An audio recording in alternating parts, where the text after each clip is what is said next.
Hello and welcome to the Lost Decades podcast. I'm Austin, I'm Andrew. and this is episode 5, where we are, for the first time ever, diving into not two, 4 decades. Basically, 2 episodes worth of decades, normal episodes. But we missed last week. Because I know all you listeners out there have been like dying of thirst from not having your new episode. Uh, Yeah. but here we are back with double the amount of years. So get ready for a good episode. Yes. We're This is gonna, actually going to be an interesting episode. yeah, I'm excited actually. We have some cool characters to talk about, and we're gonna keep it nice and simple. We're just gonna really talk about Egypt and Mesopotamia. So since we took a week off, maybe we should kind of go back a little bit and reflect on what's happening in Egypt. So we got our guy Amenemhat the first. Oh, No, you're going all the way I'm back going then. back. He founds the 12th dynasty, so we're on the 12th dynasty. He moves the capital to Ijtawi, and it says here he ushered in one of Egypt's most prosperous eras. And then he unfortunately gets assassinated, and his son, Senusret the First, who had been co-ruling alongside him, but was at the time in the south in some sort of battle, becomes the pharaoh, and that's who we'll be really focusing on this episode, and then we'll move on to his succession or his successor. But what did you want to say about anything you wanted to add about Senusret? I know we talked about him last episode, but We continuing talked a his good bit reign. last time, but I guess just go over it. I mean, he expanded Egypt's domain down into the second cataract, and then towards the end of his reign, got all the way down to the third cataract, which essentially was all of Lower Nubia. They call it Wawat, I think is how they called it back then. But essentially, all of Lower Nubia, which I believe was a separate kingdom, was all controlled by Egypt. And that allowed a ton of gold and pottery and other things to start flowing up to Egypt, which made them much richer and, yeah, kind of extended their influence very, very far. And it got so much that even they talked about that silver was so much more expensive than gold because Egypt had so much gold. So, not that it was like no one cared about gold, it was just not as rare or expensive as silver. That is cool to think about. And because, yeah, that makes sense because I remember they always talk about Mansa Musa, which is much, much later, but he was in somewhere in Western Africa, and he apparently had like more gold than anyone's ever had, ever. Hmm. So, yeah, Africa has a lot of gold. And I read that it was a different time, society was different because it says here that Senusret was married to basically his sister, who he called his sister Yeah, wife. doing the Targaryen thing. Very Targaryen coded, yeah.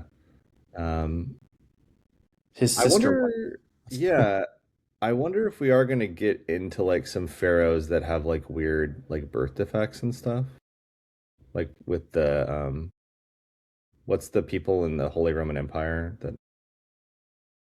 Are you talking about the weird people from chin? Spain, the Habsburgs, who had all the birth Habsburg, sorry, defects? yeah, the Habsburg. Yeah. Um, well, do we want to But move yeah, on so it was to mainly that. His reign was more about stabilization and stuff like that. Went until 1926, I believe. right? That's what I have. Yeah, So, well, we're in 1926. 20s. And then his son, Amenemhat the The second, second, can finally say that name correctly.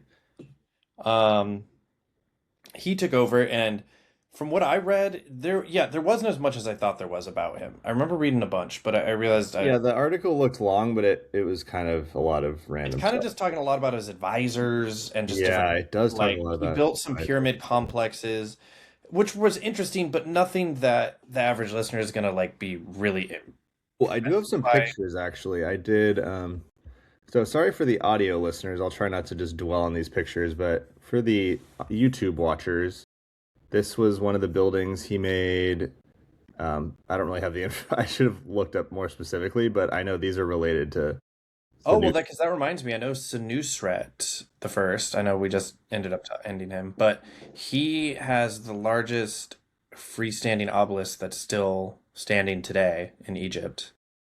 Oh, Longest and awesome. largest. Interesting. I'll see if I can find that. But um, oh yeah, I have here the a gig obelisk. It has the watermark on it, but Yep. it looks pretty cool. Anyway, I won't. That's it. It's like an obelisk. Um, it is cool because have you ever been to? There's that obelisk in near the Metropolitan Museum. I don't Like think crazy. so. I remember seeing a bunch in Rome. True, true. Though there are a lot in Rome. I actually was planning on going to the Met today to kind of like prep for this podcast and like take pictures and stuff, but it's the one day of the week that they're closed. So I also I had some extra time. I'm on spring break right now, so I made a new cover for the podcast. Oh, I like it. Thank you. Yeah, so we got a new. You'll if you're listening right now, you'll see we got a new snazzy uh, art. I don't know what to call it. Cover art. Spoilers too for what's coming. True. Yeah, this hasn't even happened yet. It's Yeah. very, yeah, it's very Babylon focused, but I'm a sucker for that. Um, so yeah, just But like going back to yeah, Amenemhat the Second, I know he got Egypt to its at least this middle kingdom of Egypt to its largest extent until it comes into the new kingdom. so that's like So what, like hundreds of years later, right? yes. And it's not that it's all downhill from here because there's Hmm. several rulers and they're stable, but in terms of territorial expansion, Growing. this is the Yeah. end. Um, and he also saw, which is kind of spoilers for future dynasties, but he saw a large expansion of foreigners from different regions like Canaan and the Levant and Nubia coming up and living in Egypt looking for work, looking to build, looking to farm. And Egypt was prospering at this time, so they moved in. And while they were at least like a lower status in society, they were at least accepted as normal citizens. They weren't treated any differently. So they were able to integrate really well. And so this kind of saw I guess you'd call it a metropolitan boom, if you will. Lots of different cultures melting together to create this kind of like, yeah, Melting pot. I did yeah. see I that. said Yeah, melting, and then I was trying to think of another word. I was like, salad. I did see that. Yeah, that because as we'll see, we're not even at the part in the Bible when the Jews get like sort of Moses takes them out of Egypt. This is actually when they're going into Egypt. And according to Wikipedia and other sources, they kind of sort of basically did it from their own will. They were just like, "Oh, there's like jobs in Egypt, so we're going to move there because they're doing well. It's stable." yep. And they started working there. So we'll check back in on the Canaanites in Egypt. They're doing their thing. I also saw in just while we're talking about things that aren't Egypt, in Anatolia, apparently that's where some Assyrian merchants establish a thriving network of trading colonies in Anatolia. Apparently, the most famous one is in Kultepe, and they exchange tin for silver and gold. So that's the whole bronze. That's what the Bronze Age is all about, is tin. I 10. don't think we've actually said that for people who might not know, but well, first of all, we're in the Bronze Age, and it's because they started making things out of bronze. But the way you make bronze is you take copper and then you just add a little bit, like 10% tin, and put those together, and you get bronze, and it's a lot stronger than copper. And so, if you have bronze, then you're going to be able to defeat people with copper in battle and everything like that. And then the big deal was that copper was more or less everywhere. Right. Tin was hard to find. Pretty rare. It's basically the oil of their time. Yeah.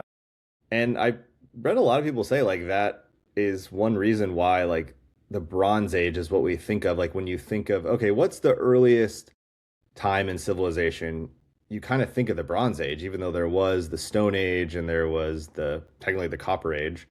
But Hmm. it wasn't until Bronze that people really needed to start trading so much.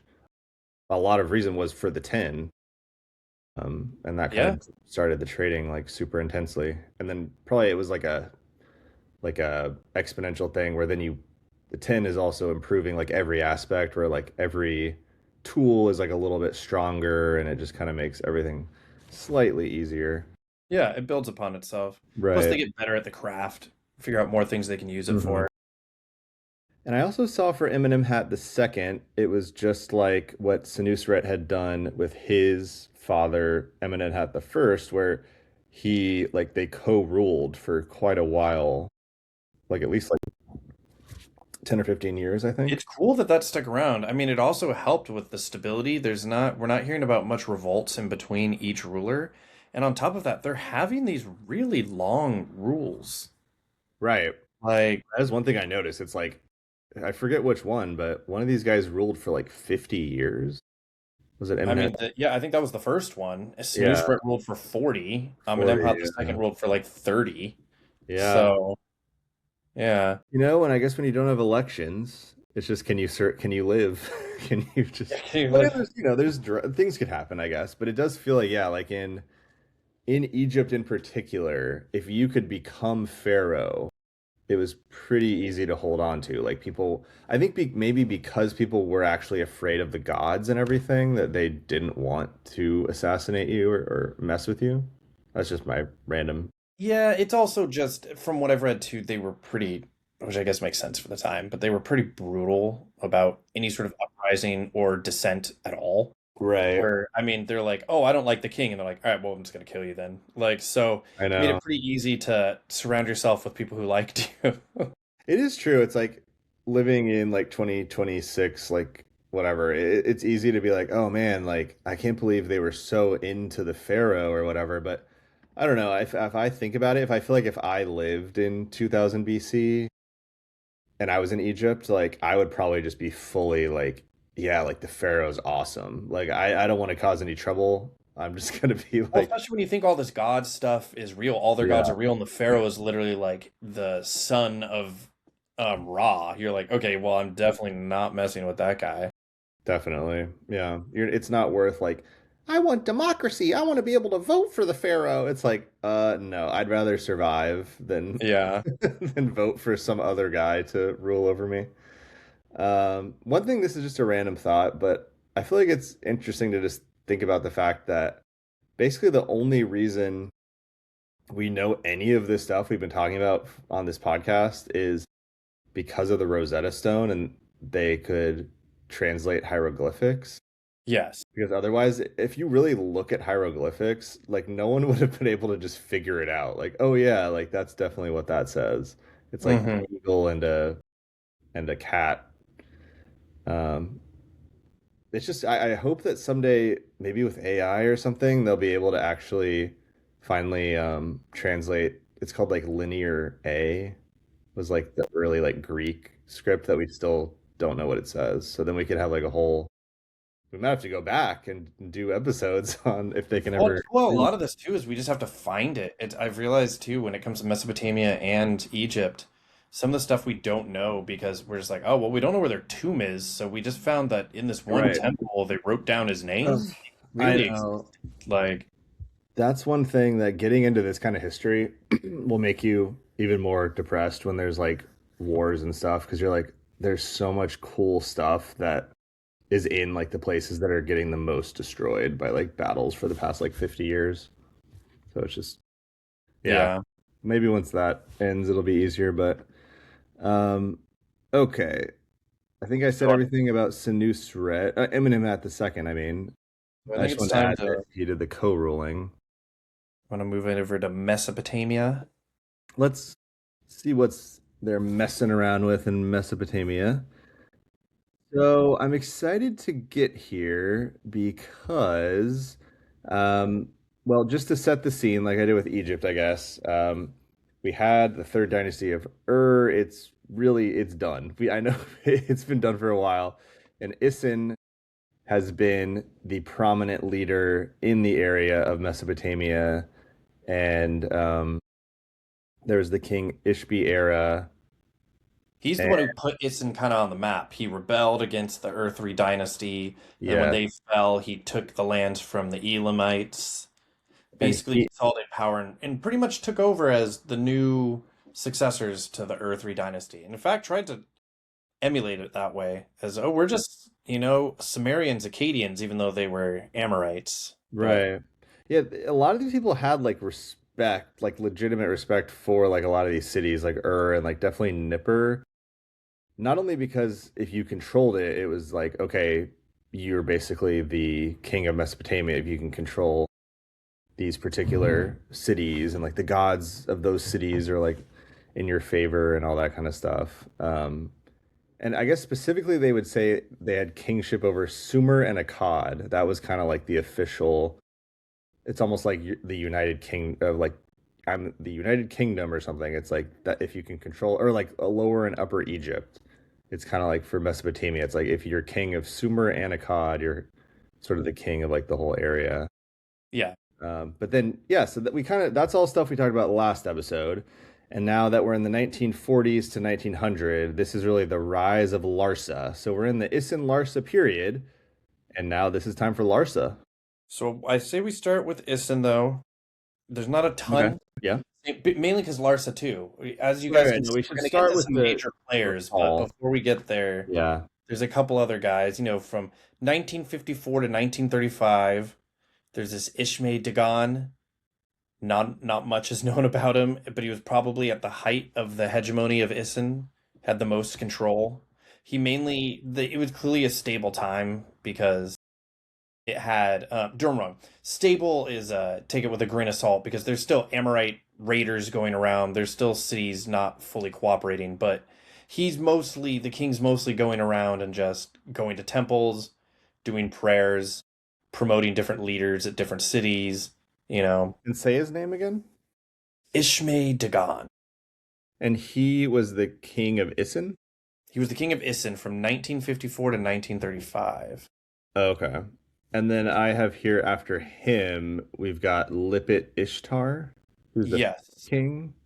And And so we we're know still very little about him. All right. we know is he was, like you said, going more in the direction of being Sumerian, where he actually had his law code written in Sumerian, just like the Earthri dynasty, where the previous people didn't. So it'd been 100 years since that happened, and he was basically writing it, trying to say, like, see, like we basically are Sumerian. We're the same as the Ur dynasty. And he had the law code taught in schools, and it actually was passed down in that area for hundreds of years, even during different periods. Yeah, Um, the thing I can't help comparing it to constantly because I'm doing the other podcast is England, but I feel like it's a country a lot of people know about, and it's like I feel like for me, I think of it as so like Lipit Ishtar is basically he's the fifth king of the first dynasty of Isin, so he's almost like well, basically what I'm trying to say is that the Sumerians are like the Anglo-Saxons, and then the Amorites are sort of like the Normans, where it's like, all right, we took over, but now we're kind of going native and like becoming, and now English is slowly becoming like the common language. You get what I mean? oh no, I totally get it. So that's how I'm able to like process this information, I guess. No, it makes sense. I mean, Um, it's all about, as we've learned from Amenemhat too and stuff. It's about, even though you took over and you're a new ruler, it's tying yourself to the previous one for legitimacy to show this is why I'm supposed to rule. Like the gods want this. This is And if supposed to you happen. live somewhere, like you just naturally become like those people. Like if you move somewhere, even if you have a different culture, like if you live there your whole life and then you have a kid there, like that kid especially is gonna really become like where you live, even if you also speak a different language at home or something. And they also just realized that the previous people were the reason it was so successful. So they realized that, Mhm. if You things don't are want to working, change too you shouldn't much. be shaking the pot too much. So Well, I can't, as anywhere I can think of in history, I can't really think of a successful conqueror who was super strict about everywhere he would conquer, he would force them to change and be exactly like the original, like conqueror's culture.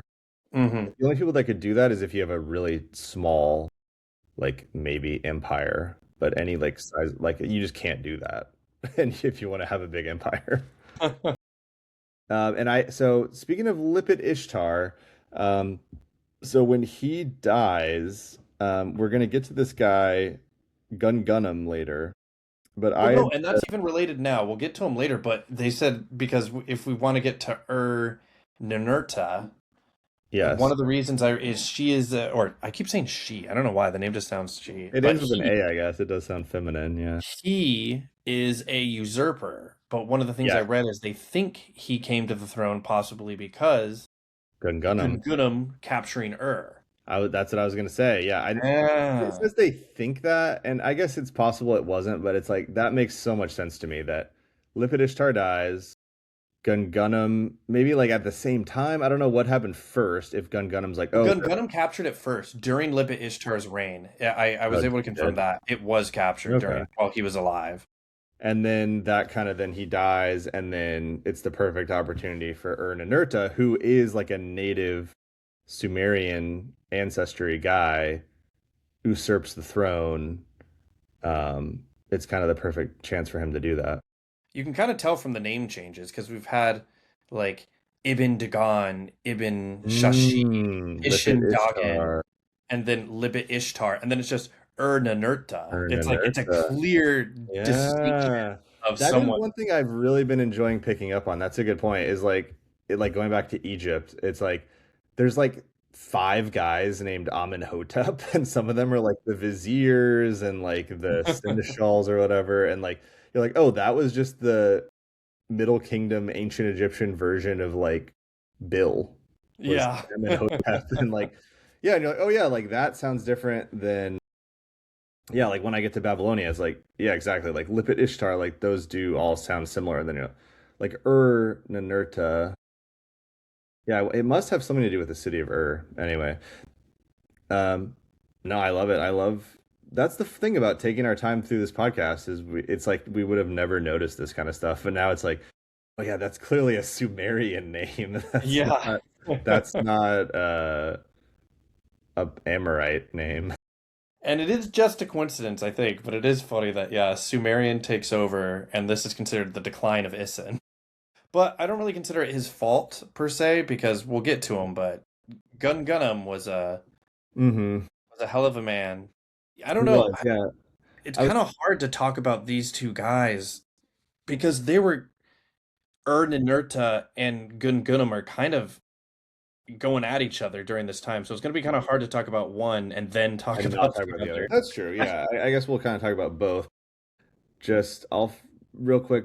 I'll fully dive into Gungunum, but for Ern and Urta, yeah. So he takes over, and well, yeah. Let's just get into Gungunum because I have a lot to say. So Yeah, first I of mean, all, he it's just has easier to a get into sick Gungunum because name. that's what this is about. Like, He he's has like, a sick name. I have to say. I don't know. There's something. It just rolls off the tongue. It sounds like very video gamey. I don't know yeah. what, but it sounds very like in Zelda, the like Gorons, like, hello, I'm Gungunum, something like I mean, that. yeah, it sounds cool. He does also sound like, I mean, granted, I'm sure he's a regular guy, but it almost gives villain vibes, even though I don't Yeah, know. but it's like cool villain, like Oh, no, no, I anti-hero or agree, but something. that's what I Yeah. mean. Yeah, yeah. It's It's like, oh, scary. Gungunum's It's coming. scary. Yeah. And we know a lot about Gungunum in terms of like historically, because it's Right. funny to just go on a slight tangent. Before him was Zabaya. Hmm. Baya? Baya? Zendaya? Anyway, we literally only know that he referred to himself as the chief of the Amorites and that he has an inscription that states that he built a temple to Ebabar, Okay. and that's Who's literally that? it. That's Who's literally that all they before? know about him. They said because they only found two inscriptions of him ever. One talking about the temple and one with his name on the Sumerian kings list. And then that's it. Oh, I And think then this it comes to Gungunum and they got like pages. So it's really funny. I know. I do think I mean, I guess it just yeah, it matters how much you actually do and part of it's probably just luck if like your records got saved or whatever. But yeah, I think a lot of it is like you rule for a long time and you conquer a lot and then they write about you. Whereas like, yeah, other people maybe just rule for like 5 years or something. I think this picture is maybe the King's List or something like that. I really I have the pictures. I That's can't King's confirm. List of Larsa. Nice. Okay. Perfect. Well, that's who we're talking about. And I have here that he ruled from 1932 to 1906. Yes, that's So what I that's have kind of too. perfectly we're I'm glad we did the 40 years this time because it's nice to end on 1900 and we can really talk about there are a lot of long rulers. We're in kind of a nice solid, not quite stable, but yeah, all these major places have these long-term It's a time rulers. of great change too, which is funny because I know that sounds like the opposite of stability, but what I mean is like we're getting rulers that are ruling for a long time who are big players in the future that's coming. Well, not even the future, just in their lifetimes. That sets the stage for the future. Right.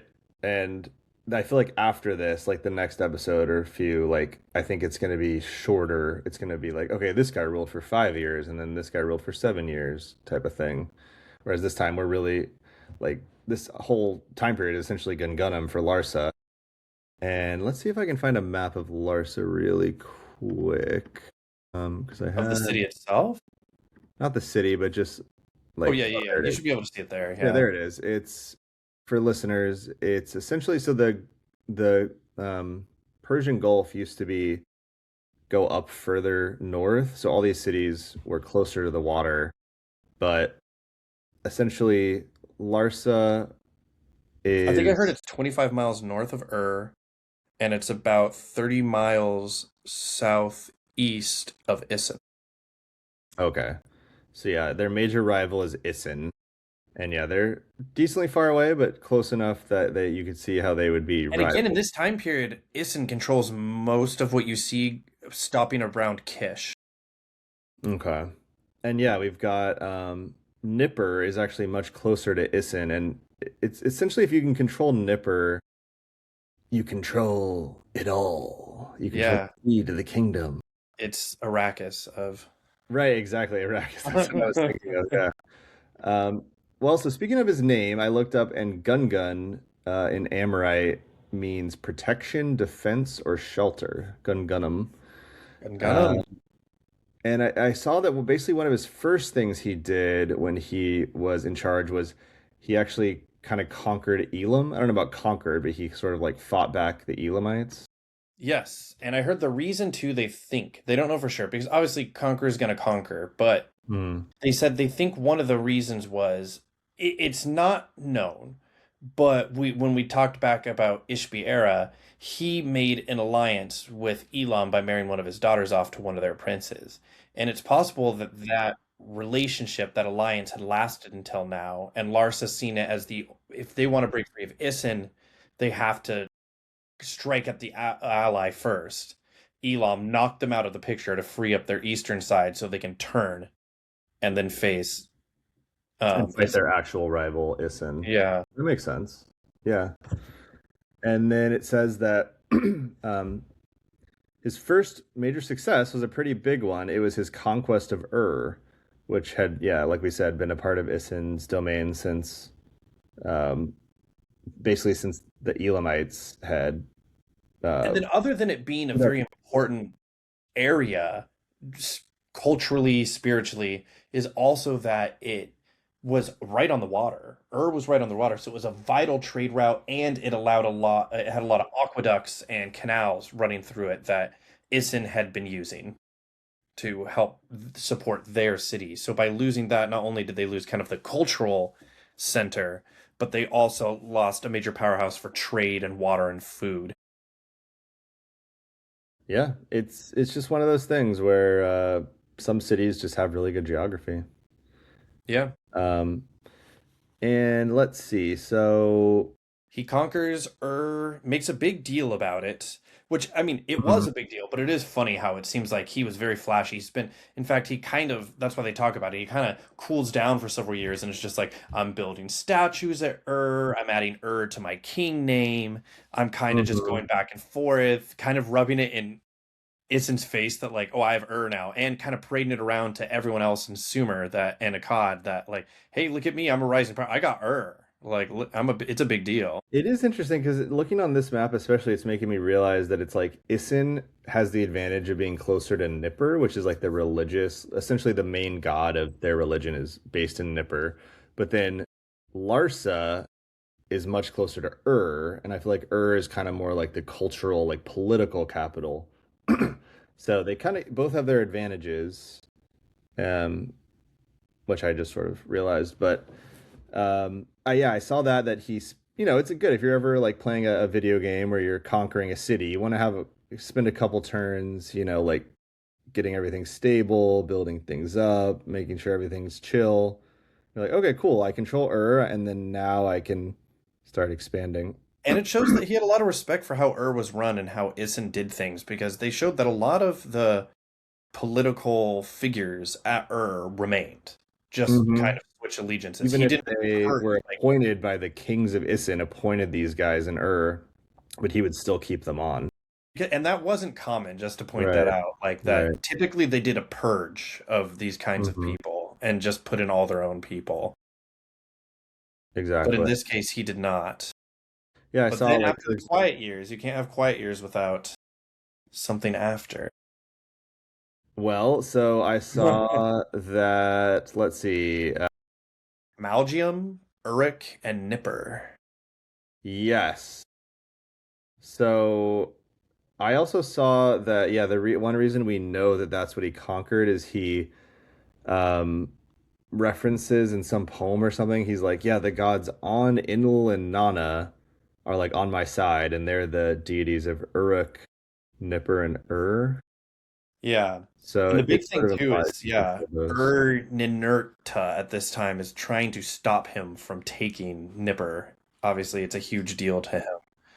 Um, because he still even calls it, that's what I've read down, he still even calls himself the King of or at least it's mentioned in his title that he In rules whose title? In in Ninurta, even though he literally doesn't control it. well, it's in his name, so he's like, hey, it's literally in my name. Yeah.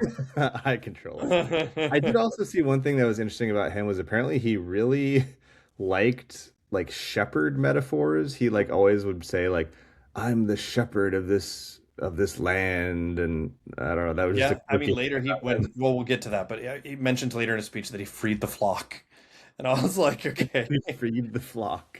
Because yeah, he freed some city from Gungunum, and he's saying like, yeah, like I freed the city from his control, which is a Because that's classic what I was gonna say, maneuver. yeah. Gungunum, because Gungunum moves in and starts, yeah, he takes Nipper, Uruk, and Malgium. Mhm. Um, and one of the key things I read too is by taking Nipper, which again we kept talking to the spiritual head, also seems to I don't know how you'd phrase this, but like give you the ability to claim that you're a king of Sumer and Akkad now. Exactly, yeah. It's like if you controlled Washington, D.C., it's like, all right, you're the president because you Yeah. control, like, that's, I feel like the best comparison, but that's what's so different is we just have no comparison of like, it'd be like if America was so Christian that if you captured like some major religious city, which just doesn't make any sense. Uh, it's hard for us to wrap our heads around because it was like the city was so connected with the god. Well, and I love how it's so, how would you phrase this too? Like accepted or respected by everyone else. I don't mean the title Yeah. itself. It's funny that like he doesn't call himself that until he takes Nipper. And when he takes Nipper, Ninurta doesn't call himself that anymore. Like Mm. it's funny because I feel He like in has more to admit modern it. times you Yeah. you'd see themselves both claiming like, no, no, I'm the king of them. I'm the king. But they're like, well, I mean, he has it. They're like, I don't like the guy, but he controls Nipper, so clearly he's king of the Sumer and Akkad. I know it does seem like there's something going on. I mean, maybe also in Egypt, but especially in Mesopotamia, where yeah, it's weird because to us this is such the distant past, but for them, it already feels like a lot of these cities have so much like history and like legendary mythology that they don't want to upset, the gods and everything. It's nice because things are so different now. Like the idea that someone would conquer, I mean, it's weird. I don't know. Even if you think about like colonization or something, it's like, okay, they conquered like this area. but they're gonna really like not change it, and they're gonna, completely respect like all of their culture I and mean, everything. again, it's funny how they respected that every city had its patron deity, and even if they hated that person, they hated that city, they respected the deity. Hmm. Yeah, so Enlil was apparent that was the name of the Yeah, supreme yeah, yeah. He's their deity. head of the pantheon, if you will. Yeah. So yeah, good old Gungunum is king of Sumer and Akkad. So it really is easy for me to compare it to. That's essentially like saying you're the king of Upper and Lower Egypt. Like that means you're officially like the head of this whole region. Yep. And then his last years, he pretty much just focuses He on just improving chilled. defenses, Yeah. fortifications, stabilizing everything, pretty much laying the groundwork for what's going to come with Larsa. Um, and he had a pretty, like, I guess it's a weird, a good way to phrase it, but I guess it's like an uneventful succession. When he died, they pretty much the next person took over. But what blows my mind again is going back to that other thing of we know so much about him, but not about other people. When I was trying to do research on his successor, her page There's or nothing. there's literally like nothing. Yeah, it's so There's weird. like absolutely nothing. And I'm like, how did you have this guy that we have paragraphs and paragraphs and paragraphs and paragraphs and all these different articles and stuff written about him, and then this person's like Google's like who? Like, Right. Yeah, the Wikipedia article is like a small paragraph. yeah, It's weird. I not mean, even. It's two sentences. right, right. I know. That's what it's, I guess excited is a weird word, but it's like that's one thing that's going to happen is, major spoilers, but in a couple dozen episodes, we're going to get to the Bronze Age collapse and things are going to go a lot quieter. We're going to really be like Yeah, looking at it'll a be lot of probably more mainly focused on Egypt Wikipedia again. I think articles. they're the only ones who pulled through. Yeah. But no, I don't know. There is something cool about Gungunum. Like, I think because it's not like Sargon of Akkad, where it's like, wow, like you kind of a lot of people know him, and he conquered this whole area. It's like he didn't do quite as much. He was more like a minor. Like he conquered his. I mean, I guess he basically did about the same as Sargon of Akkad. It was just he did it after him, and it maybe wasn't quite as like solid. Where he Well, didn't I mean, like, because speaking of not as solid, it's because he literally loses Nipper, yeah, like he loses Nipper kind of immediately. Yeah, back to to go his. back to not Shade Stone, but yeah, to go Yeah. back to Ernanurta. Ernanurta comes back and saves him. That was what I was saying that earlier, where he's like, "I've set the flock free," like or something like Right, that. right. He reclaimed Ur from the filthy Gungunum. Yeah, Um, and yeah, I actually saw, and it makes sense to me that it's most likely that Ur-Ninurta um, was doing a counteroffensive, recapturing Nippur and a couple other cities, and he was eventually stopped at Adab, which I actually see on this map, which is kind of in the middle-ish. I don't know, but that's probably where he got killed at that battle. yeah. They think he died there, which technically happens after 1900, but it's still interesting to see that this is laying the groundwork of even though he didn't take everything and he lost Nipper and stuff, you can kind of see there with the dark purple, he was able to take enough and enough of the cultural areas and the stronghold cities Mhm. that Isin clearly, if Isin didn't react quickly and take everything back, they were going to be on the decline. Which, spoiler alert, is Right. happening. It's called the Isin Larsa period for a reason. Isin rules the beginning, Larsa rules the end. We're basically done with this. And yeah, that's a good way to think about it, right? Is so, or actually, I don't know. I'm curious what you think. So, like, uh, Gungunum, when he did control like Nipper and everything, like, would he be considered kind of the emperor, like above Isin and like he controls all of it? Or is it just sort of like he controls all this stuff and Isin is still there separate, independent, but just way less powerful? Isin is still there, separate, independent, just less powerful, but still a threat in itself. He wouldn't be able to just take it outright. And in fact, not to, go too far ahead, but again, Isin doesn't fall that quickly. So it's more like Isin went from the dominant hegemony to now there being two powers in the region. Right, right. It'd be like if, yeah, again, if like Egypt, it was like, all right, now we've got the Upper Egypt and the Lower Egypt are kind of two Yes, separate exactly. kingdoms. And that's what's funny is in Egypt, like even though we're starting so far back, it we didn't even talk about the Old Kingdom because that was earlier, and apparently I think it was the Old Kingdom were the first ones that connected the Upper and Lower Egypt, and they connected the crown. So there used to be a separate crown for Lower Egypt and one for Upper Egypt, but all the pharaohs we talk about always have the combined crown because that's just ended up becoming like the default. Like this, you kind of have to have both parts to really be Egyptian. Yep, and that's kind of what we're seeing here is That's kind of that what's happening. Yeah. they're independent entities, and even though one, whoever controls the Nipper, claims to be, king of both, they're not really in actuality. And you can see here how close and Larsa and Uruk and all this stuff, or really everything, but especially those cities, are really right on the water, right on the Persian Gulf. Whereas now it's, well, it shows you You here can too. see present day Quite coastline. a Yeah, bit far away. Yeah, it's much further away. So, well, I do want to say someday it would be really cool to maybe we can do like our when we get to year zero or something, we can go to one of these cities. I just think it'd be cool. Maybe not one of these, but I don't know, you like mean in real life? in real life, yeah. I I'd just want to go, but aren't these like present day Iraq? I know. So I'm saying maybe in like, like 10 years. Maybe in 10 years. Maybe when we get to 2026 on our yeah, podcast in like 10 years, we'll have peace in the Middle East and we will I go would love to to see them. I have Larsa. nothing against it. I just, yeah. I know. I don't want to go now. I'm joking. You never know. Yeah. Or especially like I don't know, like so much of this stuff would just be crazy to see because a lot of it's still kind of there. Like when doing all this research, you see like, and here's the, pyramid or Yeah, the I think or it's the really cool. obelisk. I think this whole region has interesting.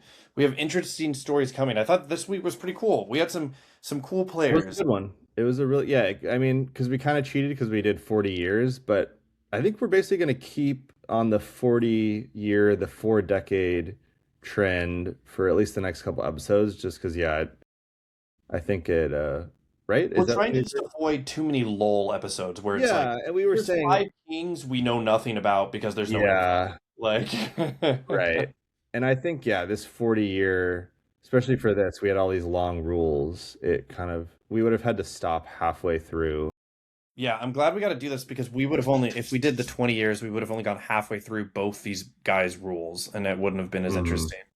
Oh, one thing before we sign off that I thought was interesting, going back to Egypt, I had mentioned I wish there was a movie of like an assassination of a pharaoh. So first of all, I did see there was like a random History Channel, like half documentary, half movie. It was kind of like I thought it was going to be more like a movie, like a historical Mhm. drama, but it was really just like a History Channel documentary about like this one pharaoh. It wasn't the one we knew about, but there's some other pharaoh that gets assassinated. So anyway, I saw that, and then there was apparently a pretty famous story called the story of Sinuhe, Sinuhe, Sinuhe, that is actually, yeah, it was literally about Eminem Hat getting assassinated and Senusret Dang. like becoming the king.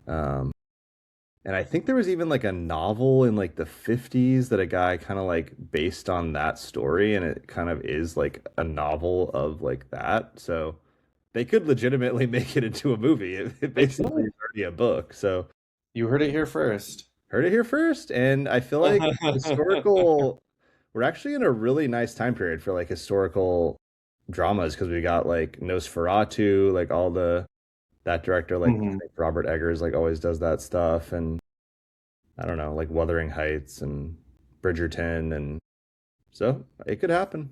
Yeah. Maybe the next Bridgerton will be in Egypt. That'd be cool. Well, let's see. Follow us on Instagram, The Lost Decades Pod. We'll be posting little clips from the show. Follow us on YouTube at the same name. Listen to my other podcast, The Rain Check, where I talk about the kings of England. Do you want to promote anything, Andrew? No. Watch him stream the Pokemon trading card game on Twitch. Oh, I know, right?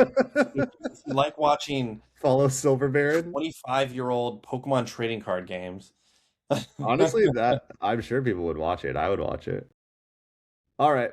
Until next time, that's the Lost Decades podcast. Get lost.